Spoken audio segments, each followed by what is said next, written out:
નમસ્કાર ખેડૂત મિત્રો, આજના આ વિડીયોમાં આજના કપાસના તાજા ભાવ અને હવે કેટલી તારીખથી નવા કપાસના ટેકાના ભાવે ખરીદી શરૂ થશે તે તમામ માહિતી વિશે આજના આ વિડીયોમાં વાત કરીશું।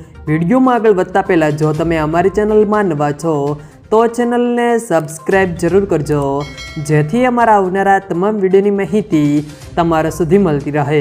તો ચાલો શરૂ કરીએ આજનો આ વિડીયો। આ સપ્તાહ દરમિયાન ગુજરાતમાં નવા કપાસની આવકમાં નોંધપાત્ર વધારો જોવા મળ્યો છે। આ કારણે કપાસના ભાવમાં ઉપરના સ્તરેથી સામાન્ય ઘટાડો જોવા મળ્યો છે। હાલની સ્થિતિએ કપાસમાં ₹750 થી ₹1670ની સપાટીની વચ્ચે કપાસના ભાવ ખેડૂતોને મળી રહ્યા છે।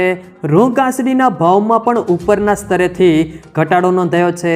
બુધવારે ₹29 રૂંગાસડીના ભાવમાં ₹59,500ની સપાટીએ વેપાર થતો જોવા મળ્યો હતો।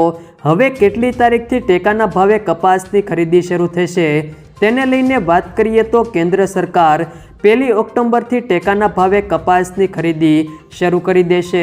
તેથી ગુજરાતમાં પણ 1 ઓક્ટોબરથી જ ટેકાના ભાવે કપાસની ખરીદી થશે। જે ખેડૂતો કપાસ પકવે છે તેઓ 1 ઓક્ટોબરથી ટેકાના ભાવે કપાસ વેચી શકે છે। આ માટે એક શરત એ છે કે કપાસ વેચવા પહેલાં ખેડૂતોએ નજીકના કેન્દ્ર ઉપર રજિસ્ટ્રેશન કરાવવું પડશે। CCIએ કપાસના ખેડૂતોની નોંધણી શરૂ કરી દીધી છે।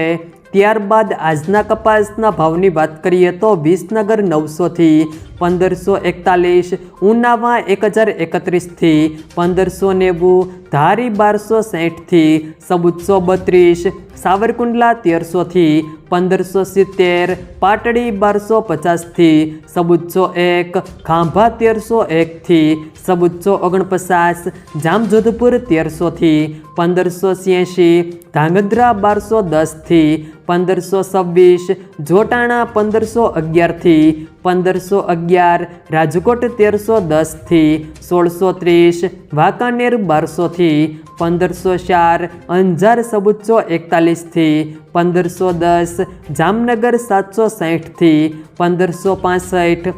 જો મિત્રો વિડીયો પસંદ આવ્યો હોય તો વિડીયોને લાઈક કરો, તમારા મિત્રો સાથે શેર કરો અને જો તમે અમારી ચેનલમાં નવા છો તો ચેનલને સબસ્ક્રાઈબ જરૂર કરજો, જેથી અમારા આવનારા તમામ વિડીયોની માહિતી તમારા સુધી મળતી રહે।